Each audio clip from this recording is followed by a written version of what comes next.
Hello friend, Joey here at School of Motion, and welcome to day 8 of 30 days of After Effects. Now I know you want to make everything you touch the most amazing thing you've ever done, but at the same time, you're gonna run into small budgets and short schedules. And sometimes you just gotta get stuff done. So in those situations, you've gotta reach into your bag of tricks and pull out something you can execute very quickly, that you know how to do, and that won't take you a long time. So what I'm gonna show you today is one of those tricks, and I didn't even come up with this one. My good friend Kyle Predki, an incredible animator, he came up with this move, which oddly enough, I call the Predki. Now, Kyle and I used to work together, and I saw him do this over and over and over again on different projects. This was just sort of his go-to move whenever he needed to animate something and he didn't have time to think about it. So I stole it from him, and I'm gonna teach it to you, which he's actually cool with because I'm giving him credit, and I posted a link to his website along with this lesson. What I'm hoping it does though is give you some ideas about some things you can do that can then go into your bag of tricks, and you can pull them out whenever you need. Now don't forget, sign up for a free student account so you can grab the project files from this lesson as well as assets from any other lesson on this site. Now let's hop into After Effects and get started. So like I said, this is just gonna be a tutorial to show you guys one trick, and I'm not usually a huge fan of tutorials that just sort of show you one trick, but this is actually a little different.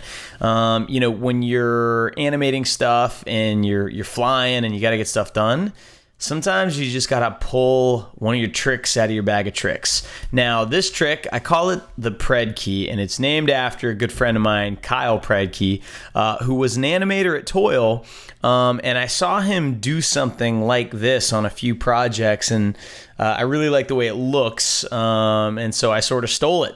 You know, a wise man once said that you know, the best artists steal.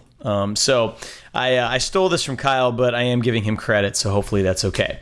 So what I'm going to show you is, first of all, how you can get this kind of bouncy, cool, kooky animation. And then I'll show you, of course, a way to customize it and kind of make it your own and really make it flexible. All right, so let's start out with a new comp. And let's just make this, you know, your standard 1920, 1080. And I'm just gonna make a star. We'll just do something really, really simple here, just to show you the concept of this. You know, one of the most common things you're gonna do in motion design is have something, you know, have like a background or an empty screen and reveal something, right? Type or a logo or whatever it is.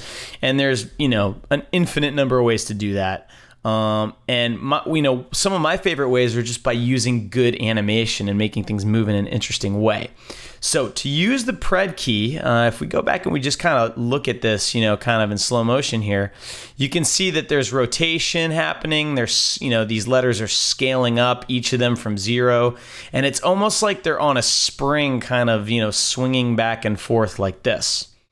All right. So the way I set this up is I first move the anchor point, okay? So I'm gonna hit Y, and Y lets me click the anchor point and move it around, and I'm gonna move it so it's down and off to the side a little bit, okay? And the reason I do that is because now when I rotate that layer, it kind of rotates like it's on a spring, all right? And the idea is I wanna have this thing start scaled down, and maybe here, and then as it scales up, I want it to swing back and then kind of land, okay? So let's start by having this shape be here. Let's put a keyframe, and then I'm also gonna put a scale keyframe, so Option S.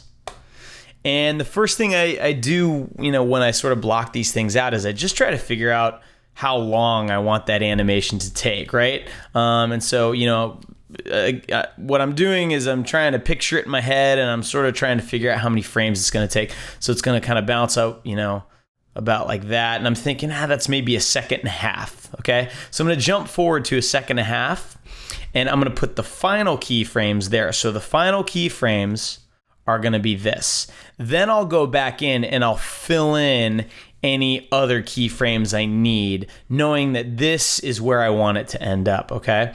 And sometimes I'll work backwards and sometimes I'll work forwards. If I was gonna work backwards for this, well, the first thing I'm gonna do is I'm gonna set the scale to 0 here, okay? Because we know it's gonna start at 0 and it's gonna end there. okay? But before it gets there, I want it to first way overshoot over here, okay? So why don't we go to the middle of this and let's have it rotate way past where it's supposed to go, okay? And at the same time, I'm gonna have it scale up way past where it's supposed to go, okay? So maybe try and give ourselves some easy numbers here. Why don't we say 130 on scale, okay? So now it goes back and then this way, okay? Now I also want it to kind of feel springy, so it's gonna overshoot this way, but then it's gonna start to come back and it's gonna overshoot the other way. All right, so let's go forward a few frames here. Maybe 6 frames. And an easy trick is I can just copy these keyframes like this and then overshoot them a little bit, okay? And now because it overshot on scale, it got too big, on the next frame it's gonna be too small, okay? So let's try 85. Now, when you're doing this, it's kind of hard to just look at keyframes and kind of see what your animation's doing, which is why I am a humongous fan of the animation curve editor. This makes it so much easier to do stuff like this. I tell people, and I would tell people at Toil and students at Ringling, get in that curve editor because you can actually see what your animation's doing. I might talk about this in a later video, but what's happening with this type of animation is it's sort of like a modified pendulum animation, right? You've got a value that's oscillating, which means it's going back and forth between a low value and a high value. And the difference between this and a real kind of pendulum animation is that the keyframes are going to get closer and closer together, like it's on a spring. So it starts here, overshoots, overcorrects, all right? And now what I can do, I can hold Command and I can click right on that curve, and then I can just pull this up a little bit, right? And then maybe come forward a little bit here and overcorrect a little bit this way. And so visually you can really see what's going on, and it makes it so much easier to get the curve smooth. I can see here, you wouldn't be able to see this if I was just looking at the keyframes. Let me make sure, if you ever click on the curve editor button and you don't see your curves, make sure you select the property you want to look at, okay? So we're working on scale here, and if I was just looking at keyframes, I can't see that there's a problem with this keyframe. But if I come into the curve editor and I select that keyframe, look, I can see that this Bezier handle is not flat. And what that means is the rotation, or the scale property, it never settles, it never stops changing.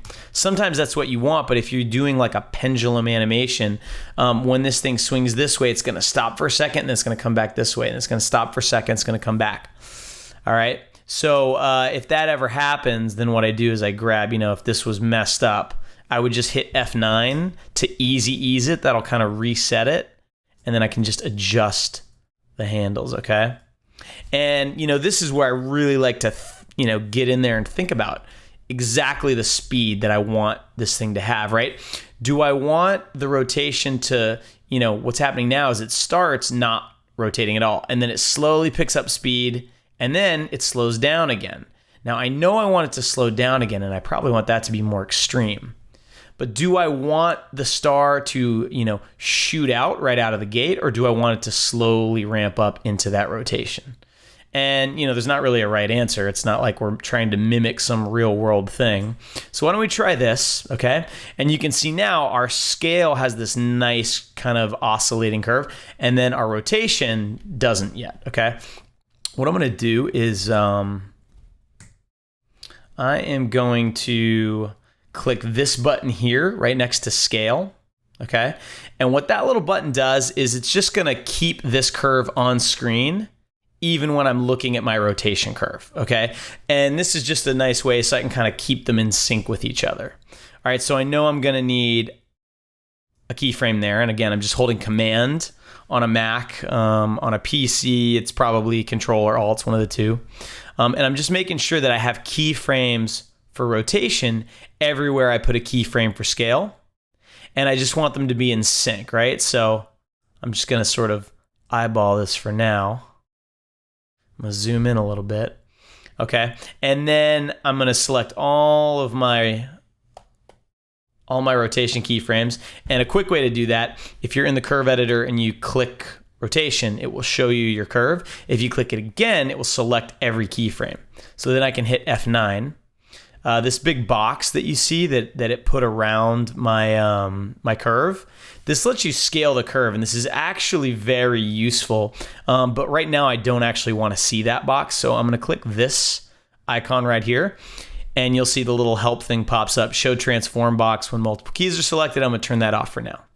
Okay, because it's just going to get in the way.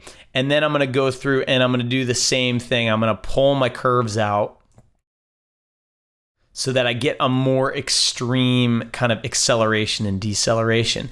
And it's not going to be perfectly symmetrical or identical to the scale curve, but that's okay because those little inconsistencies in the speed can kind of give it a little more life.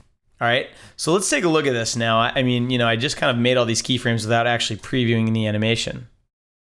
Okay, so now if we look at this, it's kind of neat, right? And that's a Predki right there, okay?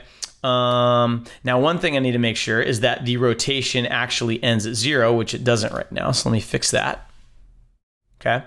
And when I play this, there's nothing wrong with it. It actually works pretty well. That first, kind of move right there where it whips back, it feels a little fast, okay? So what I'm gonna do is just to sort of show you where that's happening. If you look at the curve, see right there, you see how steep that curve is? Right there, that's why it's moving so fast. So if I want that to be not so fast, I can make this not as steep. So if I push this back this way, that will help. Or if I push this back this way, and I might just kind of nudge both of these handles, and let's see, that feels better. Okay, so now it's not as jarring of a move. Cool. This type of stuff, it always looks great when you put motion blur on it too. Cool? All right, so let's say we like that. And there is one Predki. There's a single Predki move right there, okay? And so if I had 5 different stars, I would just do something like this on each one. The trick I did for this type here is I actually had each little piece, this quotation mark, this one, the P, the R, the E, I had them all move, kind of opposite. So the P would sort of come out from here. It would go kind of counterclockwise, but then the R would animate on clockwise. And I would sort of, offset the timing of them and all that kind of stuff and move the anchor point around a little bit. Because the cool thing about an animation like this is that it's all based on where the anchor point is, right? So just by moving the anchor point up here, now we get a totally different looking animation, right? And it's even, I had the anchor point on the left side, but if we put it on the right side, right, then it kind of does a different move. And so you can really easily get variations just by moving the anchor point. And it's, the anchor point's pretty far off of the object. If I put it just on one corner of it, right, then you get something a little more subtle. It's still kind of bouncy and goofy, but it's a little bit more subtle. Cool. So that's essentially it. If you look at, this is animation 101 here. You've got, a kind of sine wave looking move here, and it's oscillating between 2 extremes. And there's some rules that you kind of need to follow to make these, to really make these work well. And that's kind of, an animation class maybe to come in the future. But in general, if you can get a nice smooth looking curve like this, your animation's gonna feel pretty good. And the key is, again, to understand what you're looking at here. And an easy way to remember it is the steeper the curve, the faster it's moving. By the way, if you're looking at your curve and it doesn't look like this, click this button here. It looks like a little menu kind of thing. Make sure you're looking at the value graph, okay? If you haven't watched Intro to Animation Curves, that would be a great one to watch. But if it looks like this is the speed graph. And I don't like this graph. Every once in a while, you're forced to use it. But this does not really make any sense to me. Okay, looking at this, I have no idea what my object is doing, but when I look at the value graph, that's when you can really see what the animation's doing. Okay, so now let's talk about how we can make this a little bit easier to manage and to customize, okay? So let's hop in to this comp here. This was the, I just made a Photoshop file with these letters in it, and I made them really goofy looking because this animation is pretty goofy. So you wanna match your animation style to your art direction, all right? So if you're animating something that looks like really techy and robotic, then the Predki is not something you're going to want to use. It just doesn't fit the character of the style. But for really fun, bouncy, cartoony, goofy stuff, it works perfectly. So all I've done here is I have, each letter, right, is kind of on its own layer. And this is going to make it really easy for us to apply a little Predki move to each one. My buddy Kyle's he's going to be tickled. He's going to hear his name so many times in this video. All right, so let's start with the P. All right, so I'm just going to solo everything. I'm going to solo all the letters in the background. All right, so let's start with this P. So now, the way I just did the Predki on that star was by, selecting the layer, hitting Y, moving the anchor point over here. And, that's great. But, the problem is if I have to do this for every single letter, and some I want to go clockwise and some I want to go counterclockwise, it can get kind of annoying to have to constantly set things up, copy and paste curves, but then adjust them. And also, if you have any keyframes on your position of these layers and you move the anchor point, it's going to throw off your position keyframes. So I actually figured out a different way to do this that it makes it a little bit easier to customize. Here's what we're gonna do. We're going to use an effect to actually do the Predki. All right, so the effect is in the distort menu and it's transform. Transform effect, it pretty much just gives you another set of controls for position, scale, rotation, right?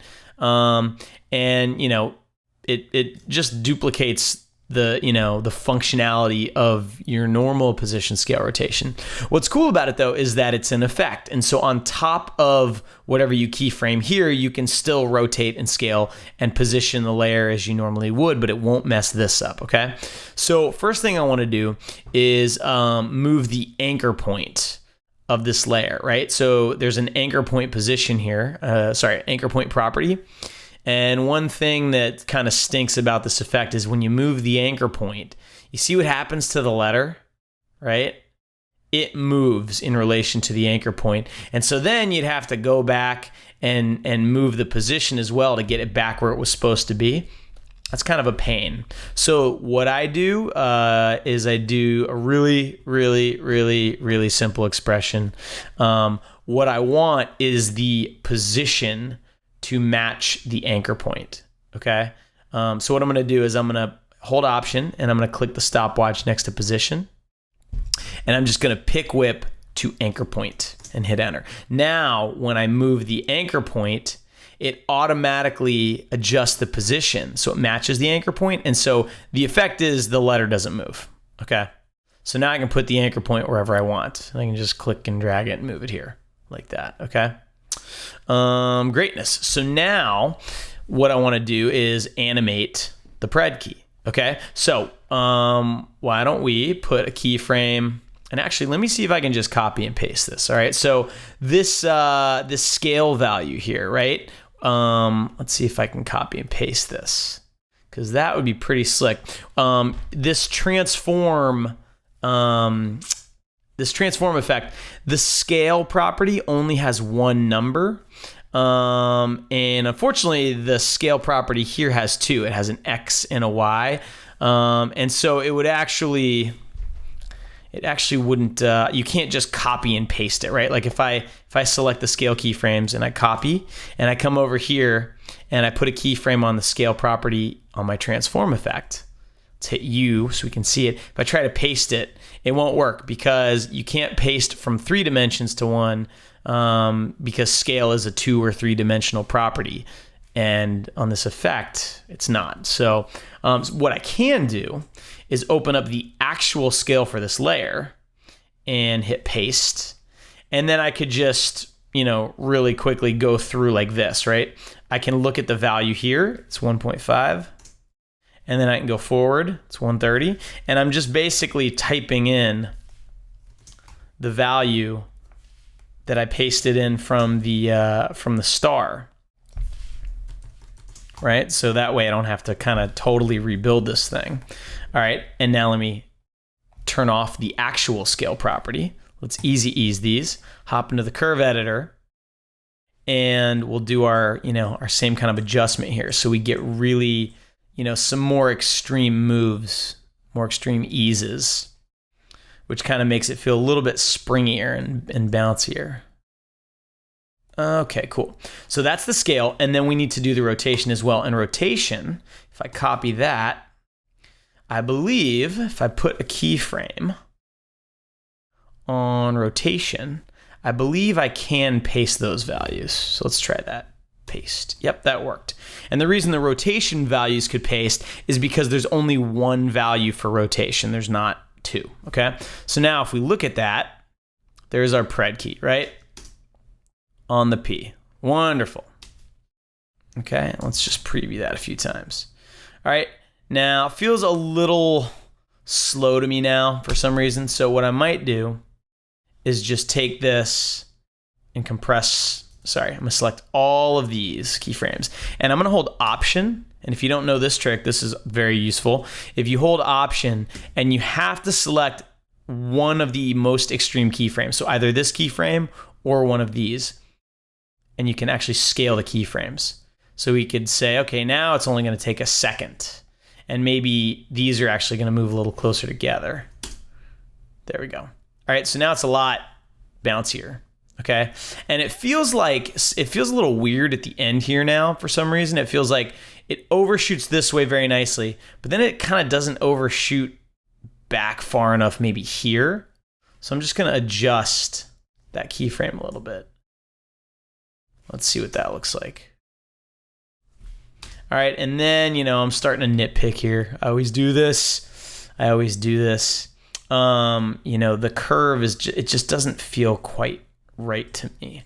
And so I'm just gonna sort of what I'm trying to get is a little bit more of a gradual kind of finish to it.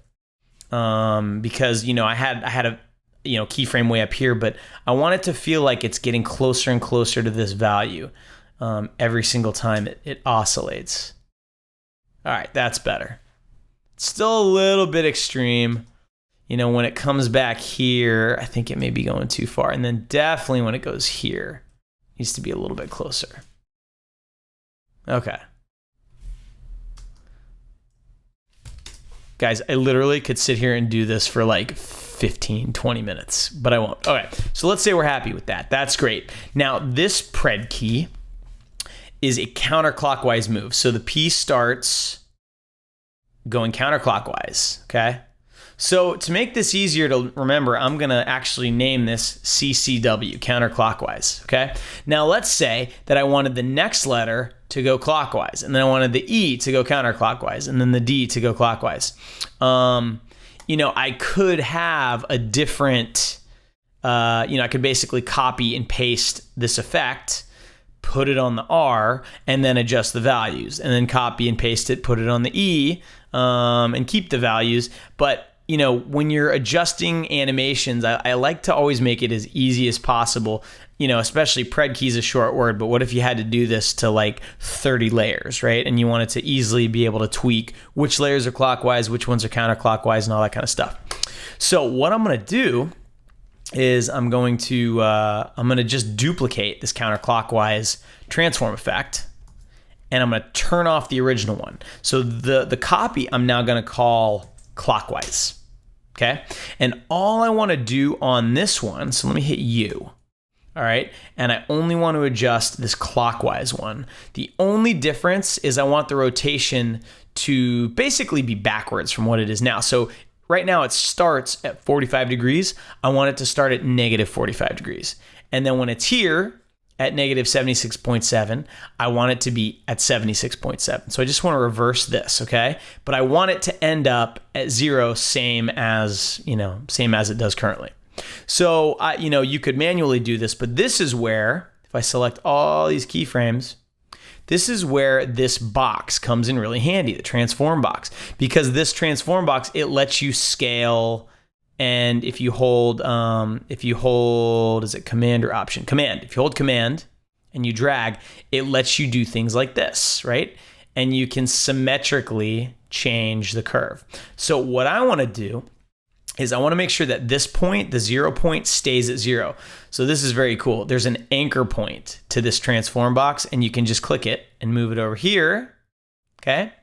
So now if I hold command and click and drag, it's going to transform with this as the anchor point. So what I'm going to do is I'm going to come over here, and I'm going to look at this value. It is starting at 27.7.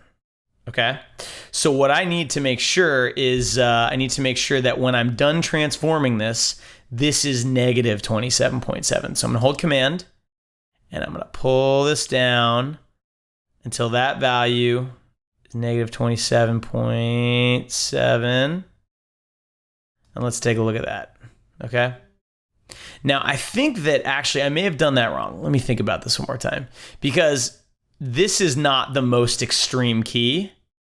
This is here, right? This is negative 76.7. So actually, I think I'm gonna do that one more time, except now I'm gonna keep my playhead here. So let me move that anchor point here, hold command, and make that 76.7. Or as close as I can get. It doesn't have to be exact. And then just make sure that that last keyframe is actually on 0. Okay. And then it looks like I screwed up some of this stuff. So I'm just going to grab these and move them. There we go. And then let's check that out. Cool. So that is the clockwise one. Okay. It starts here at negative 58.2. And it goes this way. Now, it looks a little strange, and it looks like it's going really extreme. Part of that is because the anchor point, if I move this anchor point over here, for example, and you can see another problem we're having here. This position on this clockwise effect, it's actually not linked to this anchor point. It's linked to the original anchor point. So what I need to do is, let me turn off this keyframe for a minute. And then, so I'm going to hold option, I'm going to click position, and I'm just going to make sure, let me open this up. I'm going to make sure that this position expression is actually pick whipped to the correct anchor point. Okay. All right. So now when I adjust this anchor point, it should work out fine. And so now when we have a clockwise movement, it helps if the anchor point's a little bit to the right of the object. All right. So now if I do that, it works a little bit better. And I think I am going to tweak this a little bit, because that does feel like it's going a little bit too far, and maybe just have it start a little bit further out. Cool. All right, so there's your clockwise Predki. And then what's great is we can turn that off and just turn this back on and have a counterclockwise Predki. So what you can do is you can copy both of these effects to every letter and then just turn on the move that you like. So that's a really cool way to kind of give yourself options with different moves, and then just turn this on, turn it off, turn this one on, turn it off. All right, so now there's one other thing that we need to do to make this really, really easy to adjust. Because when I copy this to every letter, I'm going to have to adjust the anchor point on every letter. And it's kind of a pain if every time I want to adjust an anchor point, I have to come in here, open this effect, and adjust the anchor point. So what would be great is if I just had a quick and easy control to set the anchor point of each object. All right, so what I'm going to do is I'm going to grab the handy dandy expression control effect called a point control. All right, and I'm going to move this up to the top, and I'm just going to call this anchor point. Cool. So what I'm going to do is I'm just going to use this effect to set the anchor point for the layer, and then I'm going to set both of these, the counterclockwise and the clockwise effect, to grab the anchor point value from this. And that way, all I have to do is set the anchor point and then turn on the effect that I want. And that's it. Really simple. So let's set that up real quick. So I need to open the counterclockwise effect. I'm going to hold Option and click anchor point. Okay. And then for the expression, I'm going to grab the pick whip. I'm going to go all the way up and grab this. Okay. Then I'm going to come to the clockwise effect and do the same thing. Hold Option, click anchor point, and pick whip to this. And there you go. Okay, close this stuff down. So now, if I select the anchor point effect, I can move this point to wherever I want the anchor point, and it will update both of these effects, and then I just turn on counterclockwise, and there you go. Okay, so this is gonna be great. So I'm gonna, let me turn this effect off for a minute, and let me copy and paste all of these effects. So grab them all, Command C, and I'm gonna copy them to these letters, Command V. So now every letter has that same setup. So let's go to the R, select anchor point, and let's move that, okay? Now, let's start actually turning on the animations for each of these. So for the P, I'm gonna do counterclockwise. For the R, I'm gonna do clockwise, okay? And the anchor point is gonna be off to the right. Now, I did screw one thing up. I kinda like letting you guys see these screw ups because, you know, I screw up all the time, and it's good to know how to kind of troubleshoot stuff. When I hit paste to paste those effects, it also pasted the keyframes, and it pasted them where my playhead was. So I actually need to move those back to the beginning. So I'm gonna hit the tilde key over my timeline just to maximize it, grab them all, and then scoot them back to the beginning. Okay, there we go. Greatness. Okay. Another hotkey I just did. If I have all of these layers open and I want to close them, I can hold Shift and hit the tilde key, and that actually closes the layers up for you. It's kind of cool. All right, so we've got the P with a counterclockwise Predki, the R with the clockwise Predki. So now I'm just going to alternate. So the E is going to be counterclockwise, the D is going to be clockwise, the K will be counterclockwise, the I will be clockwise, and then I just need to set anchor points for all these. So the E will be on the left side. The D will be on the right side. The K will be on the left side.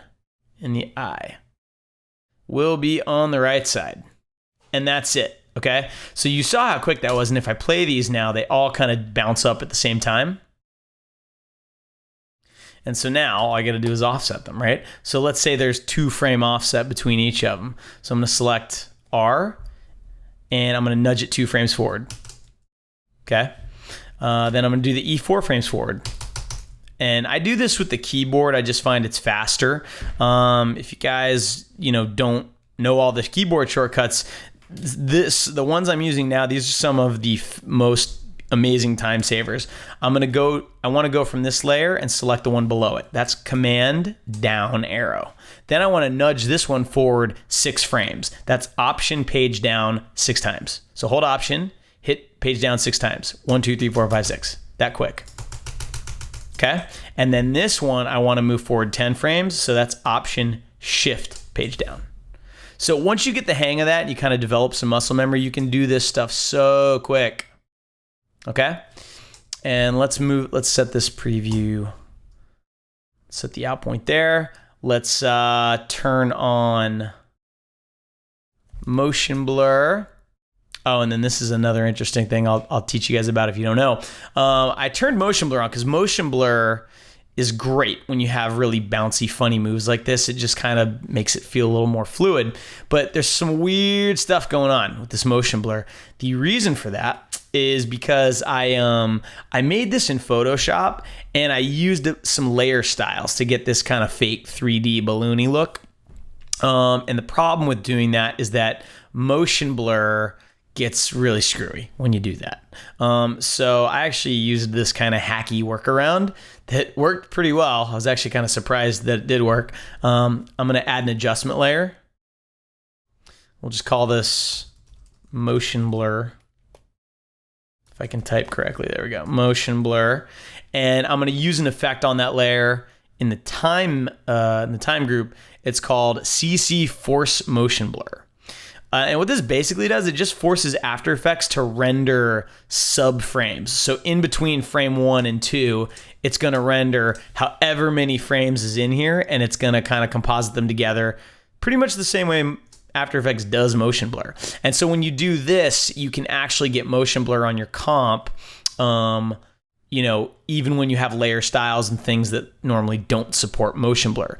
It's a slower render, okay? So it doesn't render quite as fast as the native motion blur, but for stuff like this, it's fine, and it's a good workaround.